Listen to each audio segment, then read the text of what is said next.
Pablo, aunque él no estaba ahí presente, porque Pablo no hace parte de los discípulos originales o los primeros discípulos del Señor. Pablo fue salvo después de que el Señor ya había muerto, había resucitado y había regresado una vez más a sentarse ahora a la diestra del trono del Padre. Y más adelante el apóstol Pablo fue salvo, el Señor se le aparece, ahora es salvo y ahora él es un apóstol y escribe a esta iglesia, los Corintios, una iglesia que él mismo había empezado, una iglesia que él, hermanos, había comenzado y en la cual él había trabajado, y ahora les escribe a esos hermanos allá en Corinto y les recuerda algo que a él mismo alguien le enseñó, quizás la persona que lo discipuló. No sabemos cómo se llama, sabemos que un discípulo llamado Ananías fue quien le oró por él para que recibiera una sanidad y luego lo bautizó. No sabemos si este mismo Ananías lo discipuló, le enseñó las cosas básicas de la palabra de Dios, pero lo que sí sabemos es que aquí Pablo va ahora a decirnos en lo que él había sido enseñado. Mire, qué importante, escúcheme, es que usted y yo permanezcamos en lo que se nos ha enseñado, hermanos. Hoy cada persona está cambiando, hermanos. Están cambiando la doctrina, están cambiando las costumbres, están dentro de la iglesia cambiando la música, están cambiando la forma de vestir, están cambiando hasta la forma de la iglesia. Ya en las iglesias ni púlpito hay, porque ya pasó de moda el púlpito, cuando es algo muy representativo, hermanos. El púlpito es precisamente eso, el lugar donde se predica la palabra de Dios. Es el lugar desde donde sale la palabra de Dios, de donde se proclama la palabra de Dios. Es el lugar que da autoridad, hermanos. Detrás de este púlpito, las personas que se paran somos tan imperfectos como los que se sientan ahí, pero aquí se predica la palabra de Dios, hermanos. Así es, amén. Y qué importante es que usted y yo permanezcamos en lo que se nos ha enseñado, en lo correcto, en lo bíblico. Y Pablo aquí en este pasaje, voy a leer el 23, hermanos, ustedes por favor fuerte y claro el 24, y así vamos a leer hasta que lleguemos finalmente al verso 34. Dice la Biblia: porque yo recibí del Señor lo que también os he enseñado, que el Señor Jesús, la noche que fue entregado, tomó pan. Verso 24, hermanos.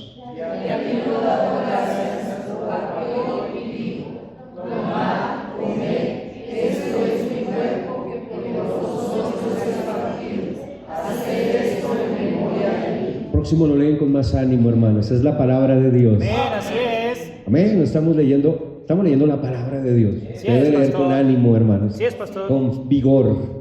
Dice la Biblia en el verso 25: asimismo tomó también la copa después de haber cenado, diciendo: esta copa es el nuevo pacto en mi sangre.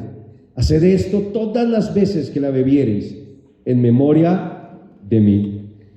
Así pues, todas las veces que comiereis este pan y bebiereis esta copa, la muerte del Señor anunciáis hasta que Él venga. De manera que cualquiera que comiere este pan y bebiera esta copa del Señor indignamente, será culpado del cuerpo y de la sangre del Señor. Por tanto, pruébese cada uno a sí mismo y coma así del pan y beba de la copa. Porque el que come y bebe indignamente sin discernir el cuerpo del Señor, juicio come y bebe para sí. Por lo cual hay muchos enfermos y debilitados entre vosotros, y muchos duermen. Si pues nos examinásemos a nosotros mismos, no seríamos juzgados. Somos castigados por el Señor, para que no seamos condenados con el mundo. Así que, hermanos míos, cuando os reunís a comer, esperaos unos a otros. Todos en el 34. Si alguno tuviere hambre, coma en su casa, para que no os reunáis para juicio. Las demás cosas las pondré en orden cuando yo fuere. Quiero tomar este pasaje, hermanos, en esta tarde y usarlo para aplicar 4 principios, hermanos, 4 enseñanzas, 4 mandamientos, como usted quiera colocarlo, que encontramos aquí respecto de la cena del Señor. Y lo vamos a hacer bajo una analogía de 4 direcciones o 4 diferentes direcciones, como lo vamos a estar viendo, hacia las cuales deberíamos mirar en cuanto a la cena del Señor. Vamos a orar. Padre Celestial, yo doy gracias a ti, Señor, por este día, precioso día, Señor, último domingo de este año. Señor, ha sido más que bueno, Señor, durante este año con nosotros. Tenemos demasiadas cosas, Señor, multitud de cosas por las cuales estar contigo agradecidos, y aún, Señor, por aquellas cosas que pasaron en nuestra vida, quizás dolorosas, pruebas, situaciones, circunstancias, pérdidas de diferentes índoles. Señor, damos gracias porque entendemos y sabemos, Señor, que detrás de todas esas cosas tú tienes un propósito. Quizás hoy no lo entendemos y quizás nunca bajo, Señor, esta vida terrenal las entenderemos, pero de una cosa estamos seguros, Señor, que tú eres bueno, Señor, que tu gracia, tu misericordia son eternamente y para siempre. Gracias por darnos hoy la oportunidad de venir a este último servicio de domingo de nuestra iglesia. Bendice, Señor, la cena que vamos a tomar. Prepara nuestros corazones, nuestras mentes, y hazlo también, Señor, a través de tu palabra en esta tarde. Ayúdanos a que al meditar en tu palabra, en meditar en este pasaje, en lo que este pasaje nos enseña respecto a la cena del Señor, tú puedas preparar nuestras mentes y corazones para que al tomar la cena, Señor, lo podamos hacer de forma correcta, y en esto y en todo lo demás tu nombre sea glorificado. Ayúdanos a que así sea, en el nombre de Cristo Jesús. Amén. Muy bien, hermanos. Hermanos, necesitamos recordar o entender que el propósito principal de la cena del Señor es que usted y yo, como creyentes, hermanos, y para los no creyentes también hay un mensaje ahí, pero para usted y para mí como creyentes necesitamos recordar, hermanos, la muerte del Señor Jesucristo. Pero más que recordar en sí la muerte del Señor, la cena del Señor tiene como propósito que usted y yo recordemos todos los beneficios y todas las bendiciones que usted y yo hemos recibido a través de la muerte del Señor Jesucristo en la cruz. Amén. De eso se trata la cena del Señor. Por eso es que el Señor mismo la instituyó. Es por eso que el mismo Señor Jesucristo ordenó que hiciéramos esto que hoy vamos a hacer, la cena del Señor. Hay muchas maneras diferentes maneras en las que las iglesias celebran la cena del Señor. Algunos inclusive literalmente colocan mesas y se sientan y sirven una cena, pero la idea, hermanos, central de la cena del Señor, hermanos, sin importar la manera o el cómo la celebremos, siempre y cuando la celebremos con los elementos esenciales y principales que la cena del Señor contiene. Hay iglesias que hoy en día están celebrando la cena del Señor con hamburguesa y Coca-Cola. Entonces toman la hamburguesa y dicen, representa el cuerpo de Cristo, y esta Coca-Cola representa la sangre de Cristo. Hermano, eso yo no sé si tildarlo como una herejía, pero yo creo que si no lo es, raya en la herejía. Raya en la herejía. Porque los dos elementos que hoy tenemos aquí a nuestra disposición, aunque no son cosas, pastor, ese jugo que está ahí es sagrado. No es sagrado. Ese pan, pastor, que está ahí es sagrado. No es sagrado como tal. Pero sí es sagrado lo que representan esos elementos. Sí, el cuerpo precioso del Señor y la preciosa sangre de Cristo. Sí, entonces es importante eso. Pero más allá de las maneras, hermanos, lo que hoy estamos haciendo, el propósito de lo que esta noche hacemos, es recordar todas aquellas bendiciones y todo aquello. Ahorita voy a estar mencionando algunas cosas, pero todo aquello que el Señor Jesucristo, a través de su muerte, su sepultura y su resurrección, obtuvo para nosotros y por nosotros. Miren conmigo Mateo, vaya ahí, Mateo capítulo 26. Precisamente Mateo 26 es el texto en donde el Señor Jesucristo celebra lo que se conoce como la última cena. No, hoy no es la última cena, es el último domingo del año, ¿verdad? Pero el Señor Jesucristo celebró la última cena con sus discípulos, aunque en realidad ni siquiera era la última cena, en realidad verdaderamente era la última Pascua. La Pascua es una celebración judía de la cultura judía y de los mandamientos de Dios para los judíos.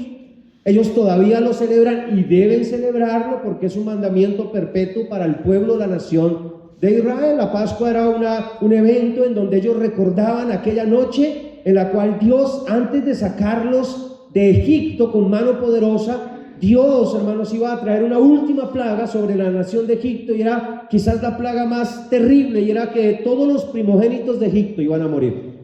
Pero Dios no quería que eso sucediera con los primogénitos de la nación de Israel.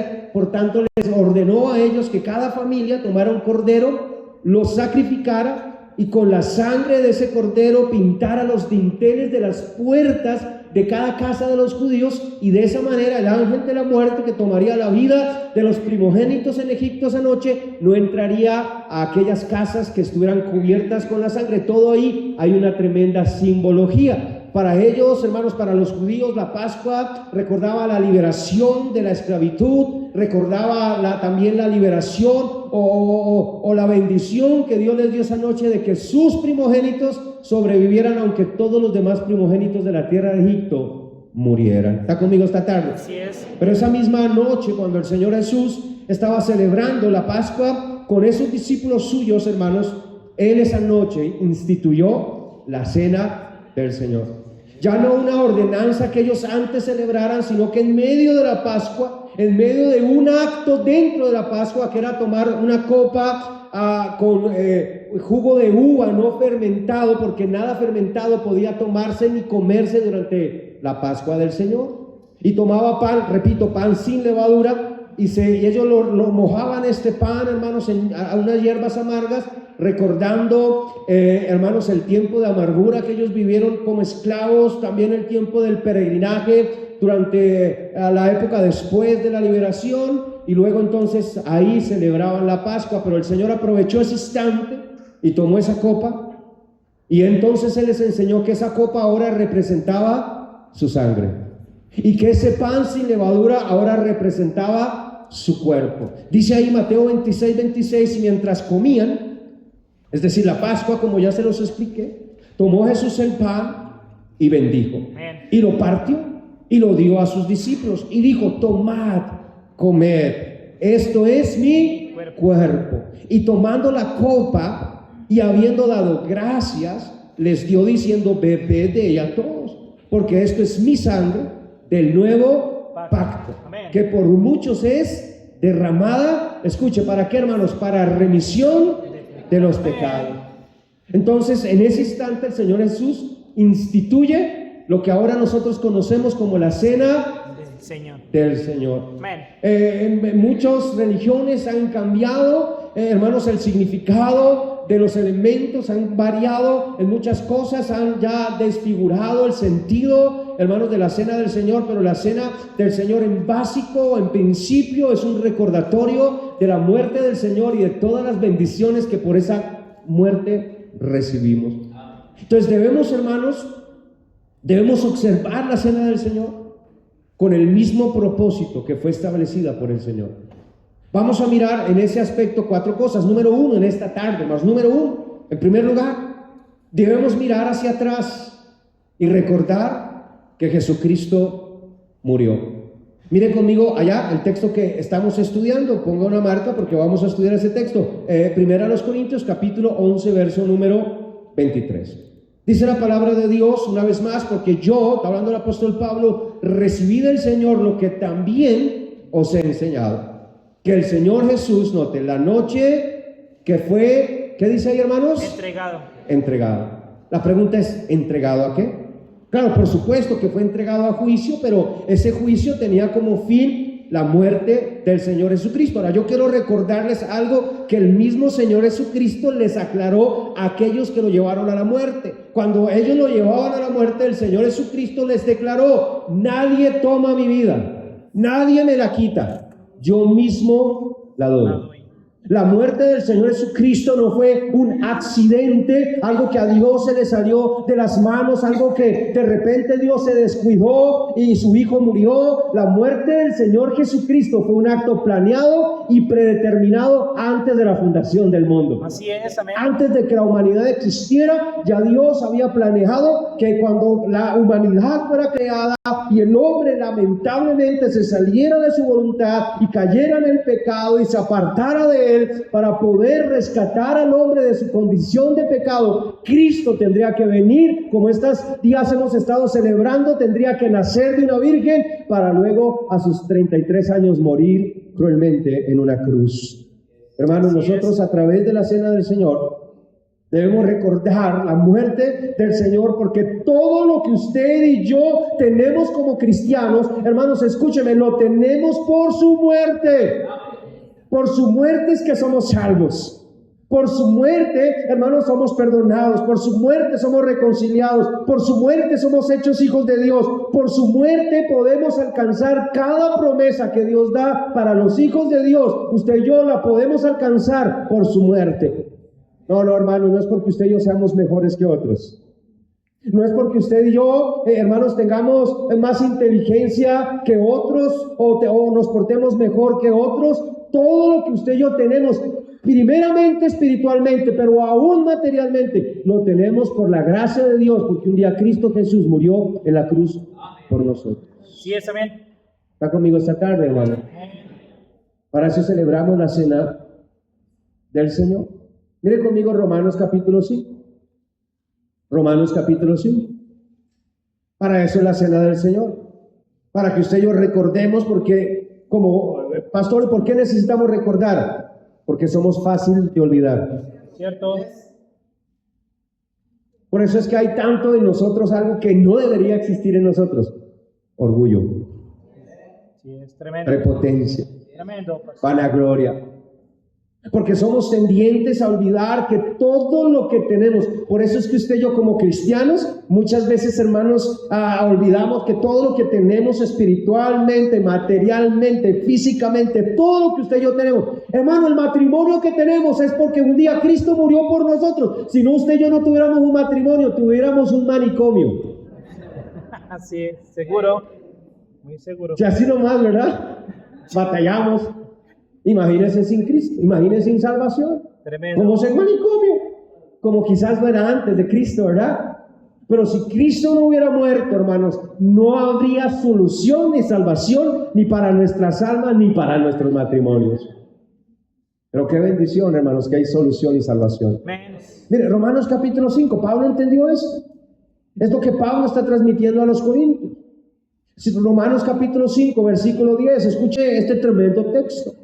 Dice, porque si siendo enemigos fuimos reconciliados con Dios. Ahora, ¿reconciliados por qué? Por la muerte de su Hijo. Ahora mire cómo Pablo dice, mucho más estando reconciliados, seremos salvos por su vida. Hermanos, todo lo que tenemos como creyentes, todo lo que tenemos como hijos de Dios, nuestras oraciones contestadas, las promesas de Dios sobre nuestra vida, la victoria sobre el pecado y todo lo que usted pueda enumerar o contar o dar acciones de gracias a Dios, lo tenemos porque Cristo un día murió. De eso se trata la cena del Señor, de recordar lo que Cristo hizo por nosotros en la cruz. Mire, escúcheme, para los que entienden el Evangelio, para los cristianos, esto tiene sentido. Pero para los no creyentes, para los que ignoran y rechazan el Evangelio, esto no tiene sentido. ¿Cómo puede ser que la muerte de alguien pueda traer bendición y victoria? Pues eso es lo que sucedió con la muerte de Cristo. Trajo para nosotros bendición y victoria. Y no solo para nosotros, para el mundo entero, hermanos amados. Para el mundo entero. Mire conmigo primero a los Corintios. Capítulo 1, mira el verso 23. Pero algo que iba a decir y se me pasó, busca ese versículo, 1 Corintios 1, 23. Pero algo que se me pasó, muchas veces olvidamos, hermanos, que lo que ahora somos, lo somos por la gracia de Dios, porque Cristo murió por nosotros, y por eso es que usted y yo comenzamos a ver, escúcheme, comenzamos a ver a aquellos que aún no son salvos como bichos raros, olvidándonos que nosotros también fuimos bichos raros. Cierto. Esa es la razón por la cual ustedes, algunos cristianos, aún de nuestra propia iglesia, vienen personas de allá afuera sin salvación, se sientan en la banca de nuestras iglesias, dígalo. y ustedes ni siquiera se quieren acercar porque ustedes los ven como lo que son, pecadores, cuando usted y yo estuvimos en la misma condición. Sí es, pastor. Y nos hace extraño, ¿verdad? Es un borracho, pastor, pues usted era peor. Y saludan, Si dígalo. ahora usted no lo es porque Cristo murió por usted. Y usted un día lo entendió. Sí es, pastor, Pero dígalo. Cristo también murió por él. Bien, amén. Por ellos también murió Cristo, hermanos. Amén. Y si usted ahora puede ser lo que es, que no es perfecto, pero espero sea mejor de lo que era, pero lo es así porque Cristo murió por usted, ellos también pueden llegar a ser mejores de lo que son, hermano. Así es, pastor. Mire primero a los Corintios 1:23, pero nosotros predicamos a Cristo, y note, ¿cómo? Crucificado, suspendido en una cruz, muerto en una cruz. Para los judíos, ciertamente, mire, esto era tropezadero. Es decir, para ellos era imposible creer en un rey que fue crucificado. Porque ellos esperaban un rey montado en un caballo blanco, con una gran espada, con una corona de oro, con brillantes y esmeraldas y rubíes, con un gran ejército detrás de él, venciendo a los romanos y devolviéndoles el reino. Y ahora Pablo está predicando a un rey, a un Mesías crucificado, a uno que murió humillado en la cruz, a uno que murió bajo los insultos y escupitazos del pueblo y bajo el imperio romano. Para ellos era un tropezadero, pero dice más el apóstol Pablo, y para los gentiles, locura. Una locura. ¿Cómo puede un hombre en una cruz, muriendo en una cruz, salvarme a mí? Decían ellos. ¿Cómo alguien muriendo en una cruz puede salvar a la humanidad? ¿Cómo puede traer bendición a la humanidad? Hermano, eso es lo que precisamente es el Evangelio. Cristo en la cruz muriendo para que usted y yo pudiéramos ser salvos, reconciliados y bendecidos por Dios. De eso se trata la cena del Señor. De eso se trata la cena del Señor. Nosotros los creyentes, hermanos, entendemos que por su muerte somos aceptados, que por su muerte somos recibidos, porque sí, usted y yo, para ser salvos, escúcheme, debemos aceptar a Cristo, pero más que usted y yo aceptar a Cristo, gloria a Dios, Cristo nos acepta. Amén. Porque murió por nosotros. Amén, amén. El Padre nos acepta por más pecadores que usted y yo seamos, Cierto. por sucios que usted y yo Cierto. estemos, malolientes y hediendo a pecado. Dios Cierto. nos recibe tal y como somos, porque su Hijo murió por nosotros. Amén. Cuando el Padre recibió al Hijo pródigo, lo abrazó, lo besó, se echó a su cuello y le besó. Dios recibe a cualquier pecador sin importar su pecado, su inmundicia, sin importar quién quiera que sea. Hermanos, Dios lo acepta y lo recibe para cambiarlo, pero lo puede recibir porque Cristo murió por esa persona. Amén. Es la única razón por la que Dios acepta a un pecador, porque Cristo murió por los pecadores. Y necesitamos recordar eso constantemente, y es lo que hacemos cuando celebramos la cena del Señor, y por eso la cena del Señor es un acto de agradecimiento, es una acción de gracias a Dios, es una celebración increíble, hermanos. En la cena del Señor celebramos una muerte, la muerte del Señor. Eso es impresionante, es una celebración. ¿Qué están celebrando? ¿Qué están celebrando? La muerte del Señor. ¿Cómo que celebran una muerte? Sí, porque es que lo grandioso de esa muerte es que por esa muerte nosotros fuimos rescatados de la muerte.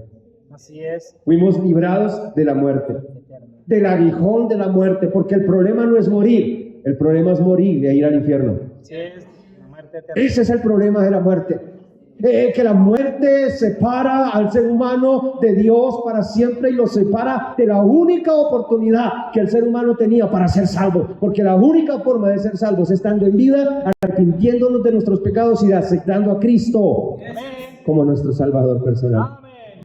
Pero cuando una persona muere sin Cristo, muere sin salvación, va a un lugar de eterna perdición, donde es apartado y separado de Dios para siempre. Pero si una persona estando en vida, aún respirando, aunque sean los últimos segundos de su existencia, clama a Dios por medio de Jesucristo y recibe el perdón de Cristo a través de su muerte y su resurrección, en ese instante esa persona es perdonada, esa persona es quitada toda su maldad y su pecado, y tiene a partir de ese instante una entrada gratuita al cielo. Así que la muerte ya no tiene poder sobre esa persona. Escúcheme, hermano, la buena noticia es que la muerte ya no nos puede separar de Dios. Así es. Al contrario. Pablo el apóstol, el mismo Pablo que estamos estudiando este escrito, él mismo dijo que para él el morir es Cristo. El vivir es Cristo y el morir es ganancia. Él mismo decía, no sé qué hacer, no sé qué escoger.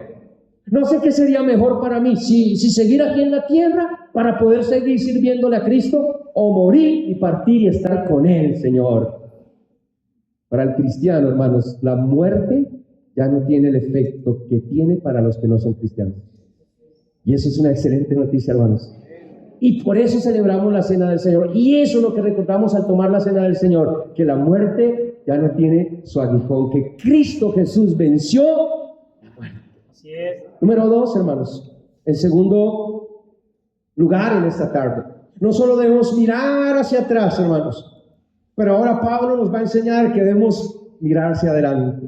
Miren conmigo el verso 26, 1 Corintios 11, 26.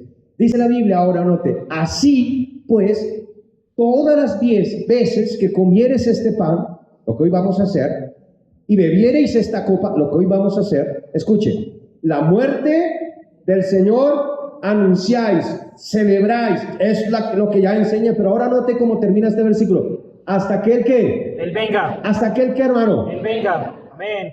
entonces no solamente miramos hacia atrás, hacia el pasado, lo que ya ocurrió, Cristo ya nació, Amén. Cristo ya vivió y Cristo ya murió, mis queridos hermanos, pero Cristo prometió regresar y eso implica una cosa, hermanos, que Cristo no se quedó en la tumba. Así es. Amén. ¿Por qué celebramos la muerte de Cristo? Porque Cristo no solo murió, hermanos, Él resucitó. Amén. Así es. Y prometió regresar por nosotros. La Cena del Señor no solo recuerda que Cristo murió, recuerda que Cristo resucitó. Amén. Y resucitó victorioso. Y prometió que un día regresaría para llevarnos con Él, hermanos. Amén. Mire Juan, capítulo 14. Juan, capítulo 14. Para aquellos cristianos que están buscando consuelo, el más grande consuelo para nosotros los cristianos es la bendita promesa de Cristo de venir por nosotros. Ese es el mayor consuelo. Quizás usted, como los demás, cada mañana y cada tarde y cada noche enciende las noticias para ver si hay alguna noticia que le traiga consuelo. Eso es tonto, hermanos. Las noticias no traen consuelo, traen más desesperanza, más desesperación. Por eso ni noticias deberíamos ver, aparte que todos los días hay las mismas noticias, hermano. Es una repetición de la repetidera. Pero hay unas buenas noticias. Están en la palabra de Dios. La buena noticia, si usted está en esta tarde en este lugar y no tiene salvación, no tiene certeza de que al morir irá al cielo, está todavía en sus pecados, la buena noticia para usted es que hay salvación. Que no importa quién sea usted, no importa su pecado, cuán grande, profundo, terrible y oscuro que sea, para usted hay salvación si se arrepiente y cree en Cristo hoy. Hay perdón de pecados en Cristo, hay perdón de pecados en la sangre de Cristo, hermanos. Pero si usted ya es cristiano y tiene la certeza de ir al cielo, no obstante, quiero recordarles, hermanos, que Cristo no nos ha librado del sufrimiento. Que Cristo dijo, en el mundo tendréis Aflicción. Cristo no nos ha librado de la aflicción, pero sí nos ha librado del poder de esas cosas sobre nosotros.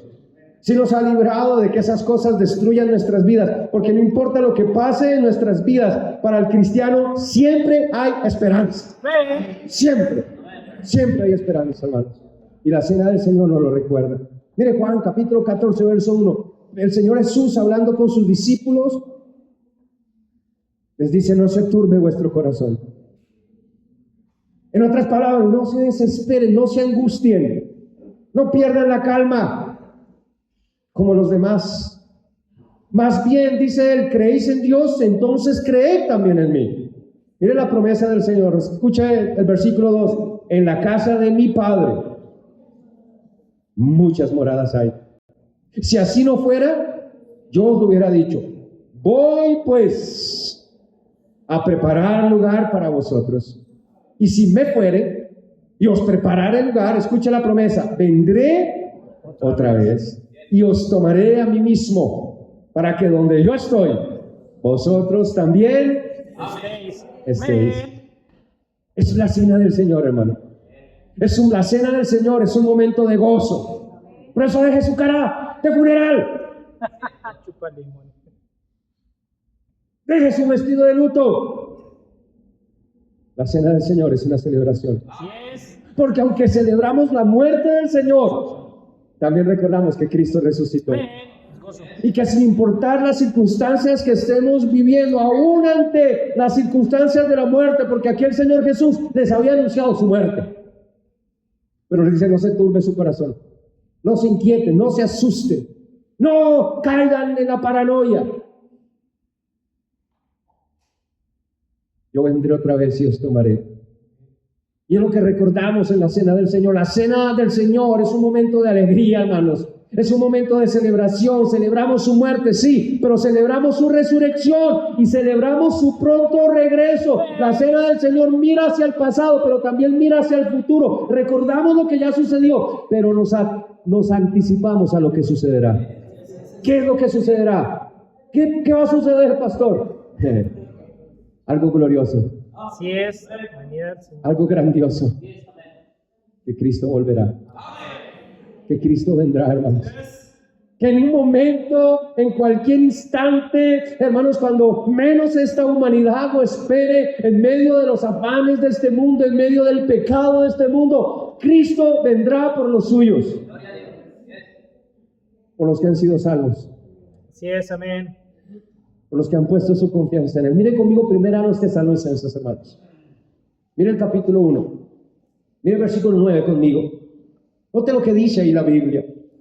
Primera a los Tesalonicenses, capítulo 1, verso 9. Dice: porque ellos mismos cuentan de nosotros la manera en la que nos recibisteis, y note, y cómo os convertisteis de los ídolos a Dios. Está hablando de un grupo de personas que se convirtieron a Dios, hermano.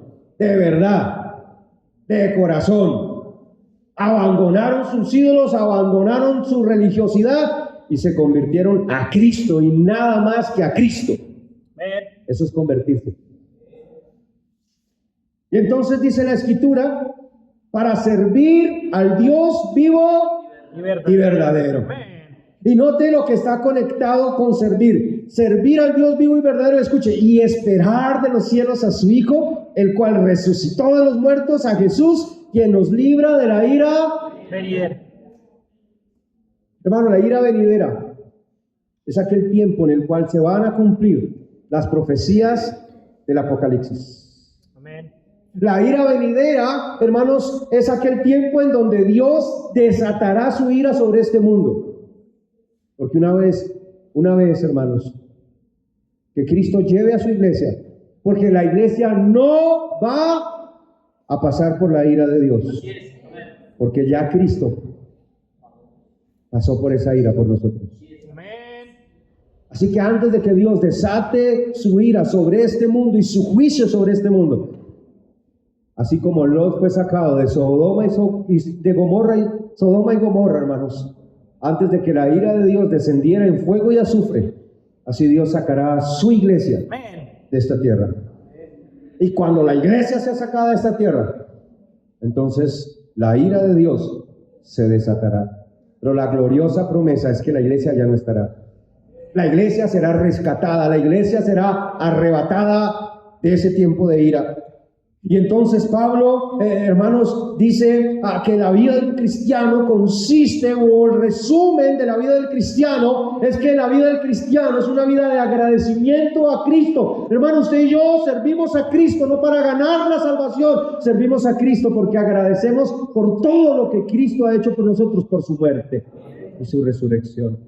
Pero no solamente es una vida de agradecimiento a Cristo por lo que la muerte de Cristo logró para nosotros, sino que es una vida de expectativa del regreso o la venida de Cristo por nosotros. Mire Hechos capítulo 1, hermanos.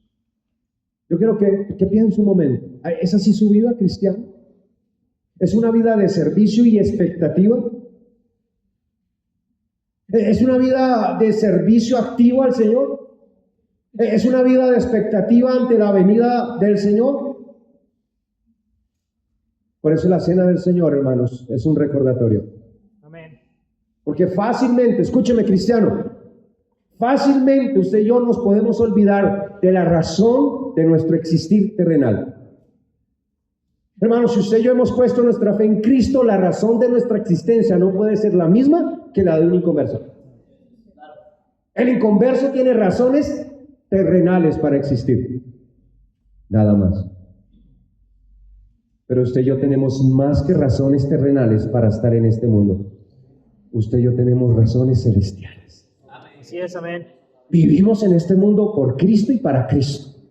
Vivimos en este mundo para agradecer lo que Cristo hizo por nosotros, predicando a otros de Cristo, sirviendo a Dios en su obra, y vivimos aquí en este mundo preparándonos para la venida de Cristo, en santidad, en limpieza espiritual y moral.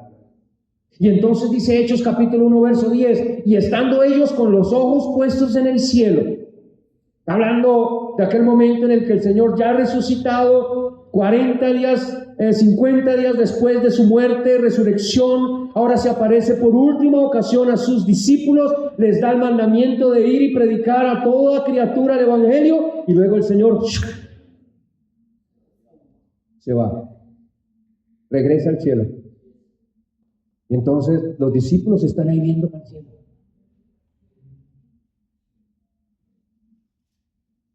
Dice la Escritura, y estando ellos con los ojos puestos en el cielo, entre tanto que él se iba, he aquí que se pusieron junto a ellos 2 varones, estos son ángeles, con vestiduras blancas, los cuales también les dijeron, varones galileos, ¿por qué estáis mirando al cielo?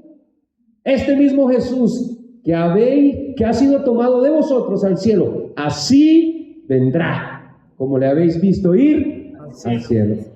Hermanos, escúchenme, esa es nuestra bendita esperanza. Amén. Hermano, nuestra esperanza no está en Trump, ni en la derecha, ni en la izquierda, ni en este, ni en el otro. Nuestra esperanza está en las promesas de Dios. Amén. De eso se trata ser creyentes. Yo soy creyente. ¿En qué? ¿En qué es creyente usted? Usted es creyente y usted habla más de política que de Cristo. Tremendo. No, ni hablar de fútbol, mejor ni hable de fútbol.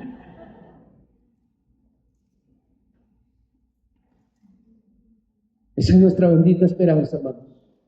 Y eso es lo que recordamos cuando tomamos la cena del Señor. En tercer lugar, hermanos, número 3 en esta noche.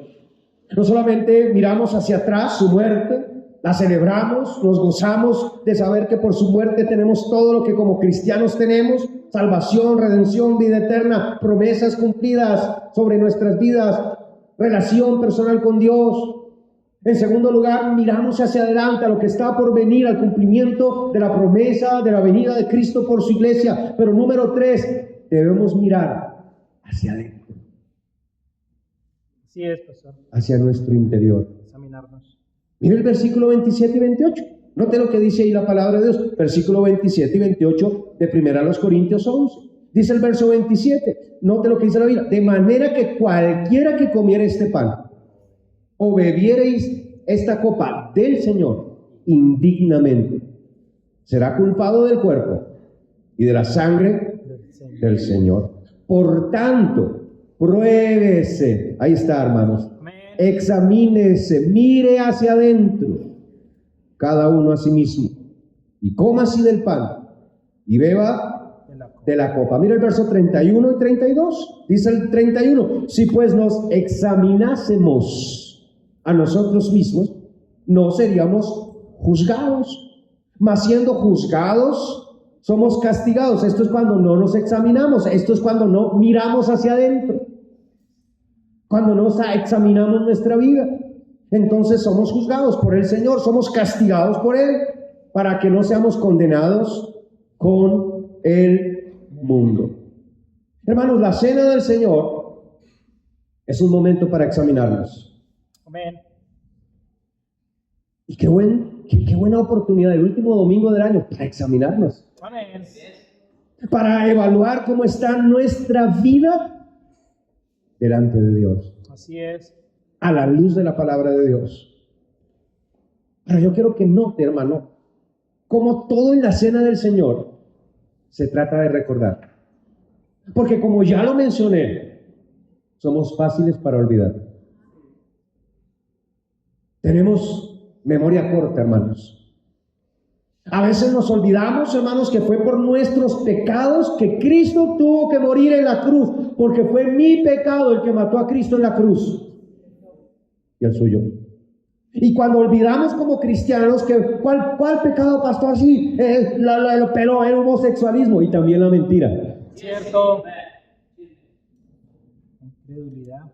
Y también la envidia. Así es. Y también los celos. Y también las iras. Y también las malas palabras. Así es. Y también el rencor. Cierto.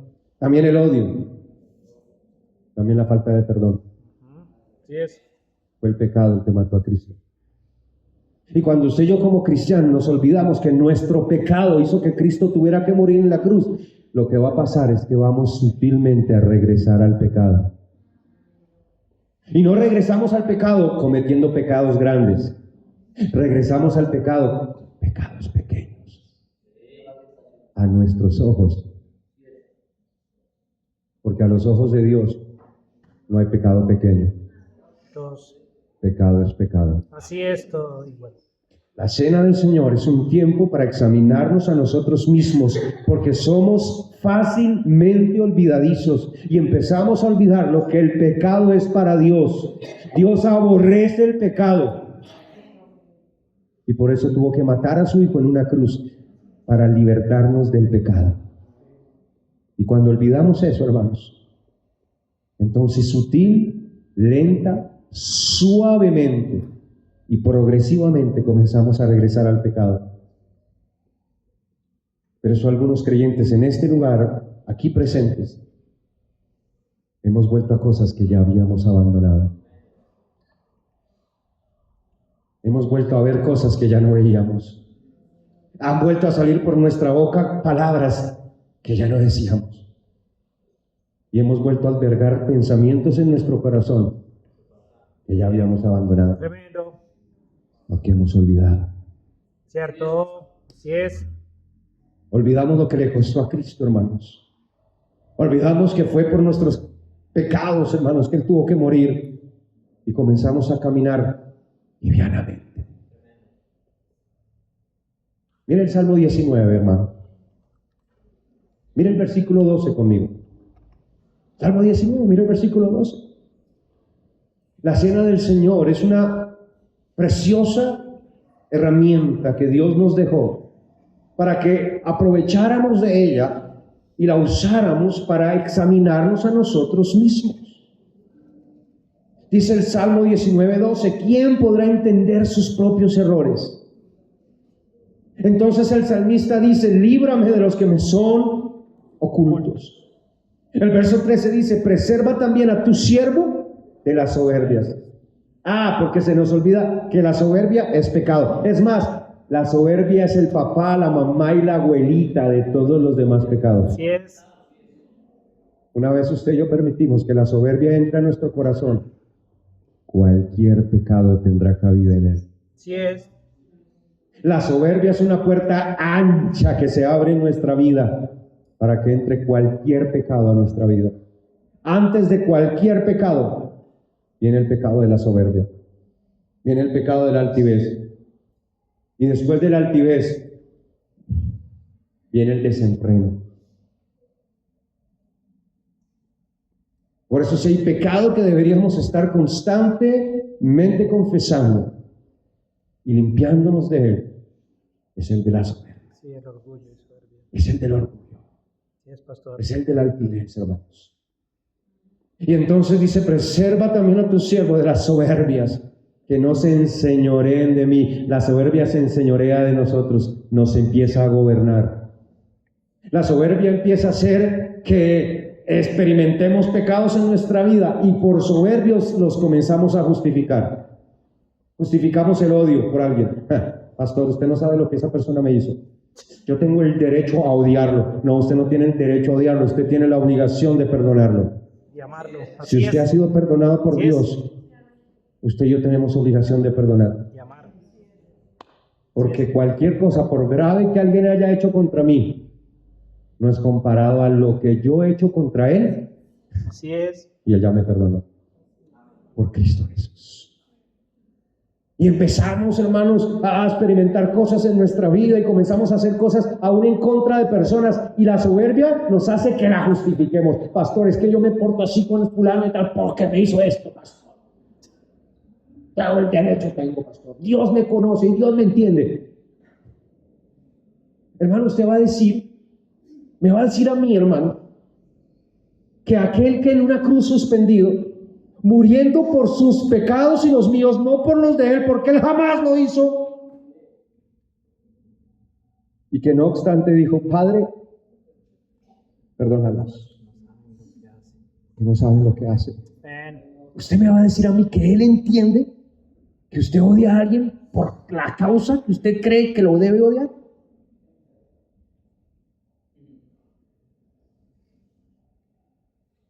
Explíquele eso al Señor cuando Él regrese. Así es. Y luego dice el salmista, hermanos, entonces seré íntegro y estaré limpio de gran rebelión. Sean gratos los dichos de mi boca. Mire la oración de este salmista. Señor, que no se me olvide que aún lo que hablo por mi boca puede ser pecado grave. Que el chisme es pecado. Que hablar mal de otros es pecado.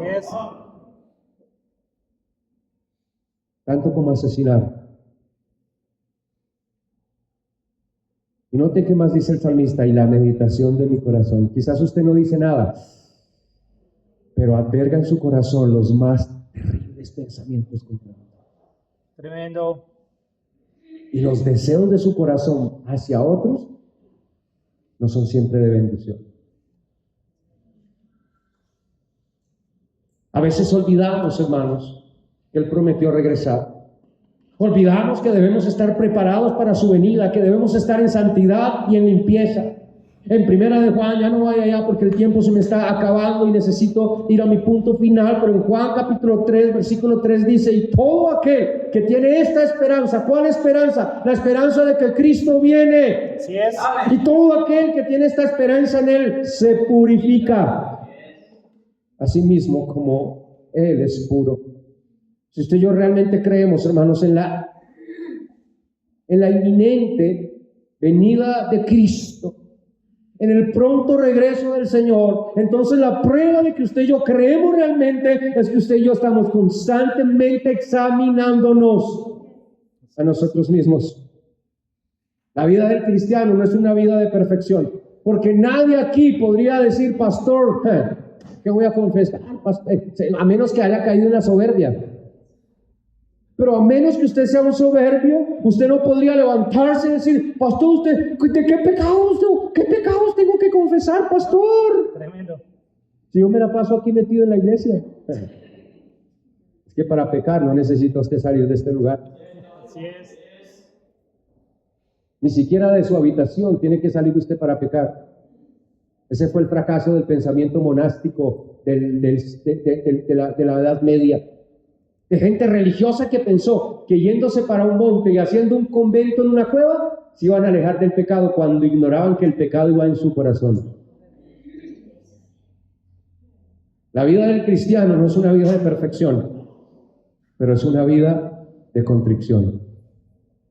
Es una vida de constante ir a la palabra de Dios y decir, estoy corto en esto, Señor. Necesito que me ayudes, Señor.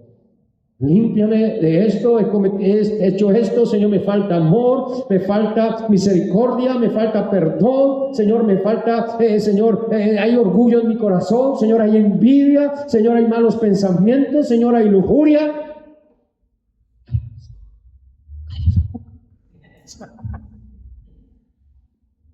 Nos sorprenderíamos los unos de los otros si aquí en esta pantalla salieran las cosas que en esta semana hemos pensado. Así es. No obstante, aunque en esa pantalla no salgan, Dios nos guarde que salieran. Dios vio, oyó y entendió cada cosa y cada pensamiento de nuestro corazón. Así es. Finalmente, hermanos, esta noche, en cuarto lugar, conectado con lo anterior, debemos mirar alrededor. No solo debemos mirar atrás y recordar que Cristo murió, No solamente debemos ver hacia adelante y recordar que Cristo prometió regresar, no solamente debemos ver hacia adentro y examinarnos a la luz de la Biblia, pero debemos mirar alrededor, observar cómo están nuestras relaciones con otros. Mire finalmente el verso 33 y 34. Dice: así que, hermanos míos, cuando os reunís a comer, porque a propósito, yo recién convertido hace muchos años atrás, veía un falso canal de televisión cristiano, pseudo cristiano, eso no tiene nada de cristiano, por si alguno todavía oye o ve enlace. Eso no es cristiano, mi hermanito. No es cristiano, en absoluto. Pero yo veía ese canal recién convertido y yo recuerdo que salía una propaganda donde vendían un kit personal para celebrar la cena del Señor. Sí. Entonces, resulta y pasa que era, a propósito, era una botella de vino. Y traía su copita ahí de bañada en oro, bien bonita, de lujo, para celebrar con toda la cena del Señor, ¿verdad? Como si eso tuviera alguna importancia. ¿De qué material está hecho la copa? Pero decía, para cuando no esté usted en su iglesia congregándose en el día del Señor, donde quiera que usted esté, celebre la cena del Señor. Hermano, la cena del Señor no puede ser un acto individual. Nadie podría irse a una montaña y tomar una copa y coger un pedazo de pan y él mismo solo celebrar la cena del Señor, porque la cena del Señor es algo que se hace en comunidad, porque no solamente la cena del Señor representa comunión con Dios, por eso se llama cena. Por eso, hermano, la cena, normalmente una cena es un momento de comunión con alguien, ¿verdad? La coinonía, así es. Lo invito a cenar, hermano. Y en la cena tenemos comunión. Hablamos los dos. Nos comunicamos, tenemos una relación. Pero la cena del Señor no es únicamente comunión con Él. Es comunión con todos. Así es, con mis hermanos. Así que la cena del Señor, hermanos, por eso Pablo dice aquí: así que, hermanos míos, cuando os reunís a comer, esperaos unos a otros. Y si alguno tuviere hambre, coma en su casa. Ni quiero preguntar cuántos tienen hambre. Porque si tiene hambre, coma en la casa. Para que no os reunáis para juicio. Hermanos, mire, debemos mirar, hermanos, alrededor, no para criticar, porque ahorita cuando yo estaba hablando, debemos examinarnos. Más de uno estaba viendo, sí, fulanito de tal debería examinarse. No, el que debería examinarse es usted. Así es, un espejo y mirarme. Soy yo. Así es. Porque ese examen es contra un espejo, así es.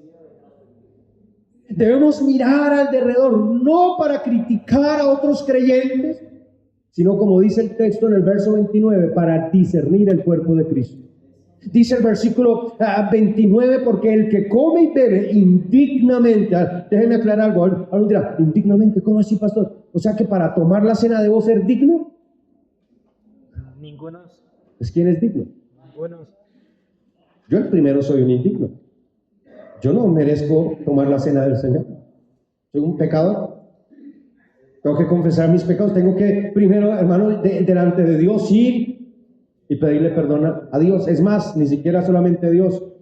Si soy sincero, debería pedirle perdón a otros. Así es. Hay gente aquí a la que yo hoy debería pedirle perdón. No estoy diciendo que lo voy a hacer.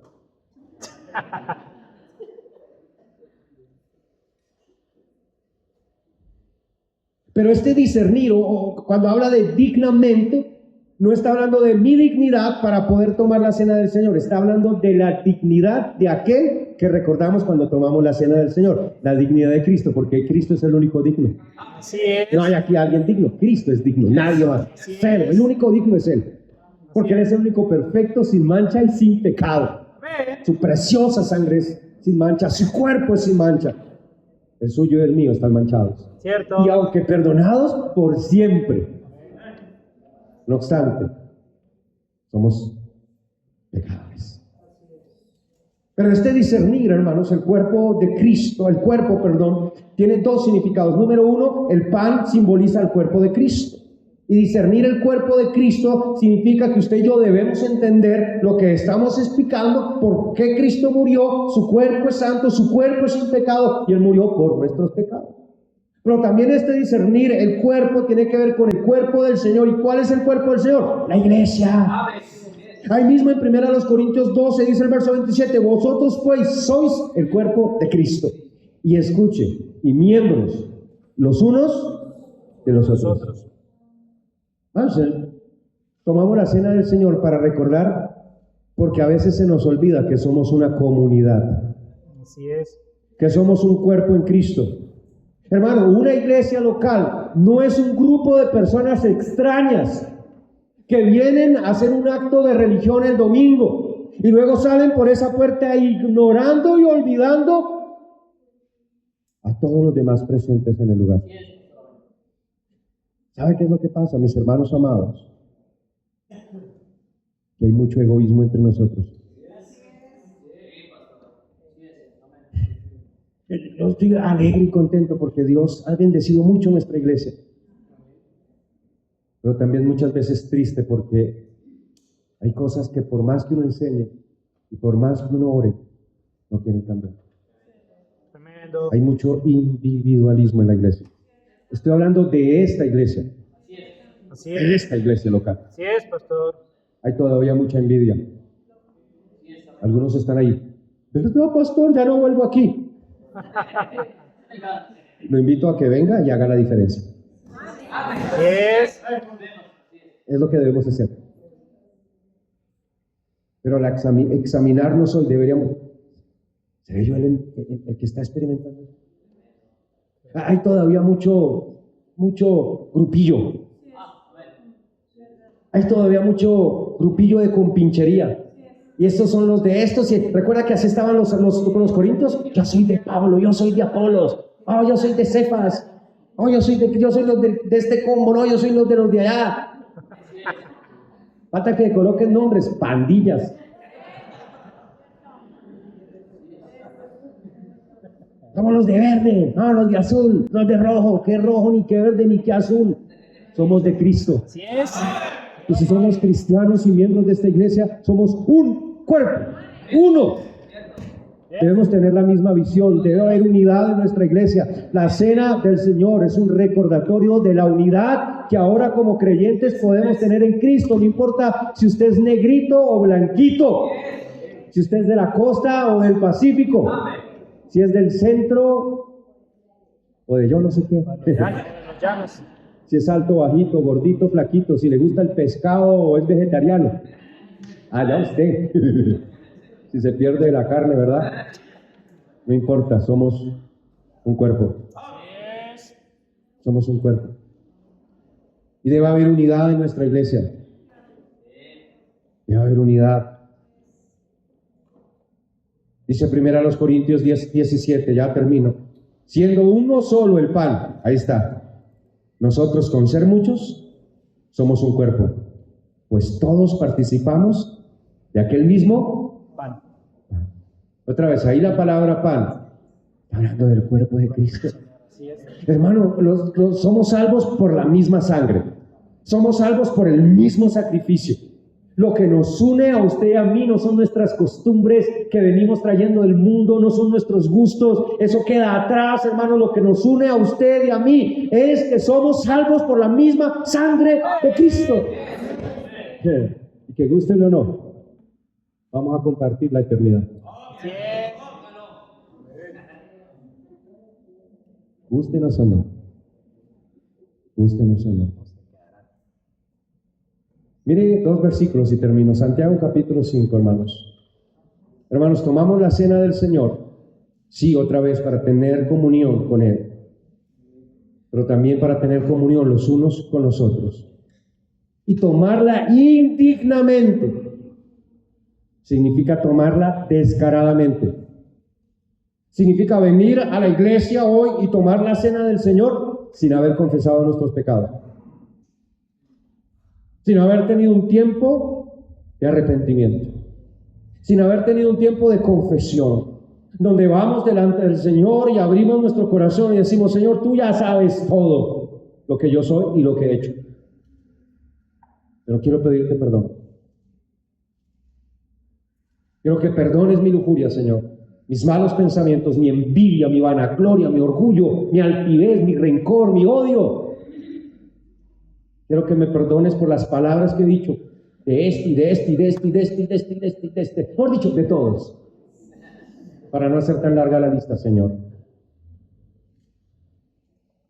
Pero también implica, hermanos, la decisión de que no solamente vamos a arreglar cuentas con Él, pero vamos a arreglar cuentas con cualquiera que tengamos que arreglar. Que tomar la cena del Señor indignamente implica que usted viene y la toma aun cuando usted está en pleito con otro hermano. Tremendo. Que tomar la cena del Señor implica que usted la toma sin arreglar aquel asuntito que usted no ha arreglado con el hermano, sin aclarar aquel asuntito, sin ser sincero quizás y decir, mire hermano, yo le voy a pedir perdón porque aunque usted no lo sepa, me cae mal. Hermano, nos reímos. Cierto, pastor. Pero eso es pecado, hermano. Nuestro orgullo no lo deja decir. El problema es el orgullo. Santiago 5:16, confesaos vuestras ofensas unos a otros. Porque la iglesia es una familia, hermanos, pero nunca perfecta. Cierto. Y mientras usted y yo estemos en este cuerpo imperfecto, nos vamos a ofender constantemente los unos a los otros. Sí es. Constantemente, hermano. Con nuestras palabras, con nuestros actos, con nuestros hechos, con nuestras actitudes, constantemente vamos a estar ofendiendo. Somos máquinas de ofensa, usted y yo. Pero ese no es el problema. Ni el pecado contra Dios, ni contra otros es el problema. El problema es nuestra falta de arrepentimiento. El problema es que yo estoy hablando de esto y algunos ahí están enojados. O sea, me está tirando a mí, pastor. Pues si usted cree que le estoy tirando a usted es porque es usted. Tremendo. Dígalo. Otra vez la cogió conmigo, pastor. Yo no. No tengo nada en contra de usted. Gloria a Dios. Su problema es con Dios, hermano. Así es, amén. Confesaos vuestras ofensas unos a otros y orad unos Por otros. por otros. Ahora, si usted es el que el hermano se le acerca y le pide perdón, yo sí sabía.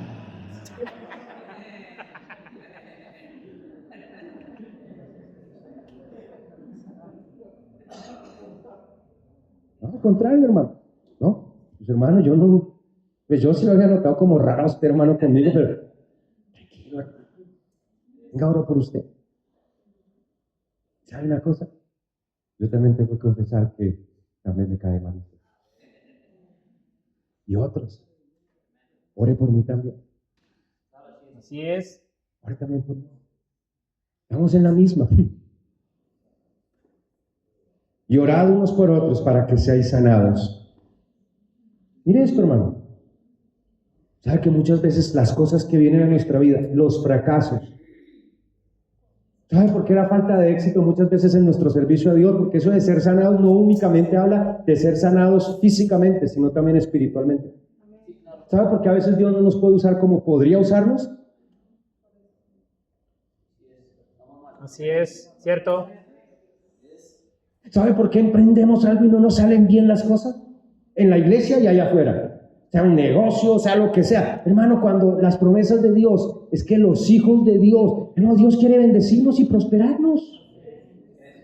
Todo cristiano debería poder estar cumpliéndose el Salmo 1 en su vida. Todo cristiano. ¿Qué dice el Salmo 1, pastor? Pues lea la Biblia, hermano. Pero se lo resumo. Dice, y todo lo que hace prosperará. Deleitándose. Todo. Deleitándose en el Su día. familia, su hogar, su matrimonio, sus finanzas, su negocio, su trabajo. De verdad, pastor, pruébelo. Póngase a cuentas con Dios. Póngase a cuentas con sus hermanos. Confiese sus pecados. Apártese de esas cosas. Santifique su vida. Así es. Usted verá cómo Dios empieza a bendecir. Así es, pastor. Amén. Cómo Dios empieza a prosperar. Seréis sanados, porque la oración eficaz del justo Y termino con Efesios capítulo 4. Ahí termino, hermano. Efesios capítulo 4. Mira el verso 32 conmigo esta noche ya, hermano. Dice Efesios 4:32. Antes, bueno, si usted lee el contexto, está diciendo: quítese de vosotros toda amargura, enojo, ira, gritería, contienda, disensión, envidia, pleitos. Quítese eso, despójese de eso, hermano. Eso es del mundo.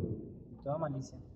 Y ser mundano. Ay, hermanita, mire, hermano, usted puede venir con su falda arrastrando el piso, pero si en su corazón hay cosas en contra de otros en la iglesia, usted es mundano.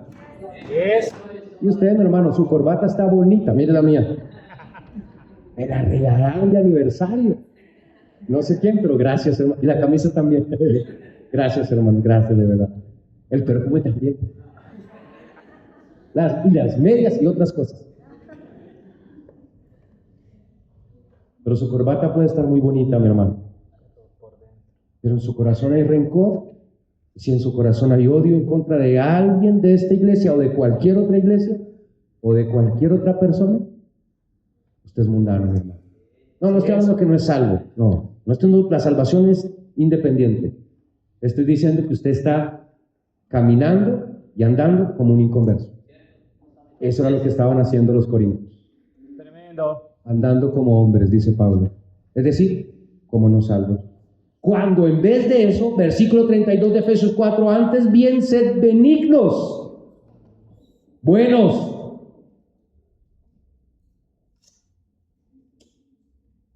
Escuche esto, por favor, de verdad.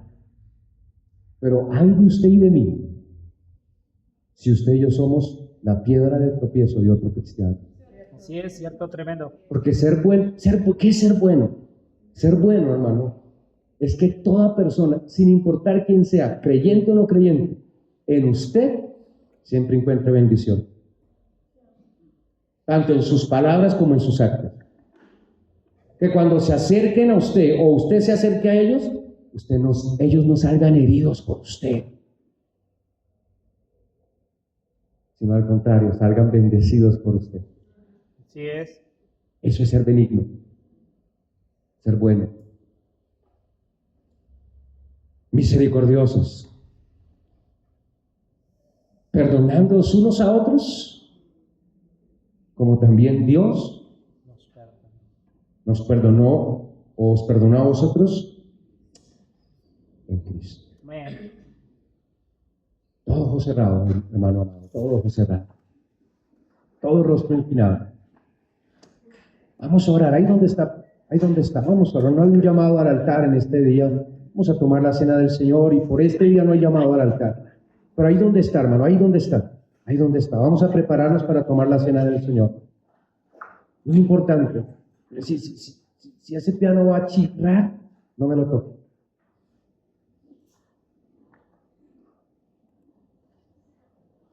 Todo ojo cerrado, todo rostro inclinado.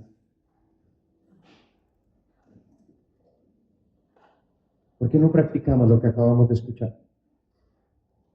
Porque ahí desde su mente, desde su corazón, no mira atrás. Y recuerda lo que Cristo hizo por usted en la cruz.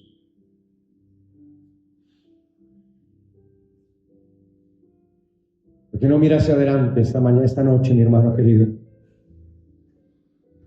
Y recuerda la promesa que Cristo hizo para usted y para mí y para todo aquel que en Él ha creído y que creerá. Y es que Él volverá en cualquier instante, en cualquier momento por nosotros. ¿Por qué no mira hacia adentro, que es quizás lo más importante que usted esta noche puede hacer? Mire hacia adentro. Examínese a la luz de esta enseñanza. Examínese a la luz de la palabra de Dios. Ahí donde está, arregle cuentas con Dios. Que yo no conozco su vida, yo medianamente conozco la mía. Y tengo mucho que confesar al Señor en esta noche. Mucho. Hay una larga lista en mi vida, en este instante, de cosas que yo sé que no están bien. palabras, actitudes, hechos, reacciones, emociones, pensamientos. Estoy seguro no le agradan a Él. Pero que esta noche tengo, a través de la cena del Señor, la oportunidad de confesarlos, de traerlos a la cruz y de permitir que una vez más Él me limpie en ese precioso manantial que es la sangre de Cristo. ¿Por qué no mira alrededor? Piense, medite, qué cosas hay en su corazón contra otros. ¿Por qué no los confiesa ahí? Habla con Dios y le dice: Señor, dame la oportunidad de arreglar esto. Sea con su esposa, sea con su esposo, hermana, con sus hijos, con sus papás, con algún hermano de la iglesia, con alguien de su familia, no sé.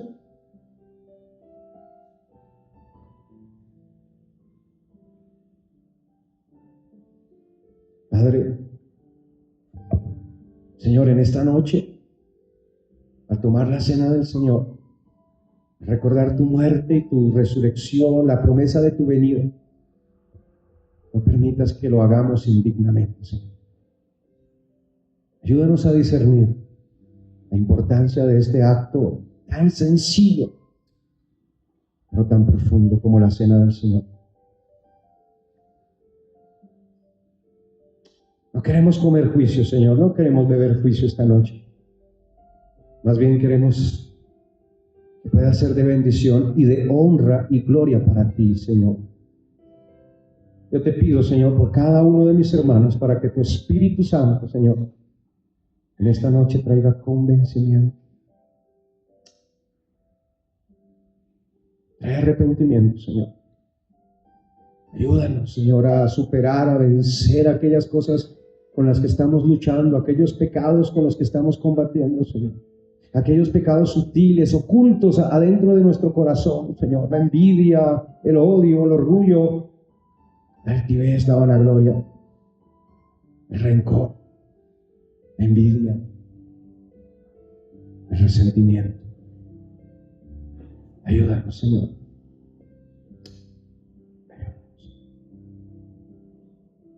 Si con ojos cerrados, con rostro inclinado, va a pedir el favor a los hermanos que están de servicio esta noche que pasen por aquí.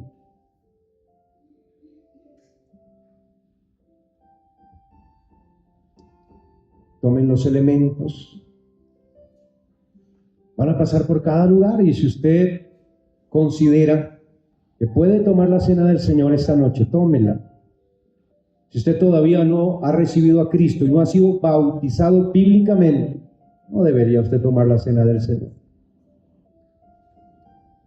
Si vive en unión libre y está practicando algún pecado, le ruego se abstenga. Nadie aquí le va a decir que no la puede tomar, pero es una decisión suya. Por eso nos examinamos. Y cualquiera que sea la razón por la que usted esta noche no va a poder tomar la cena, yo le suplico, le ruego, querido hermano, que solucione esa situación, que la arregle. Porque el no tomar la cena no es la solución. La solución es arreglar aquello por lo que usted no puede tomar la cena. Y Cristo quiere que usted la tome. Él desea que usted lo haga. Por cada lugar, los hermanos van a pasar. Por favor, 2 hermanos por este lado, 2 hermanos por el otro. Pasan por cada lugar y usted va a permanecer así, hermano, con sus ojitos cerrados. Reciba la copa, reciba el pan, nadie lo va a comer.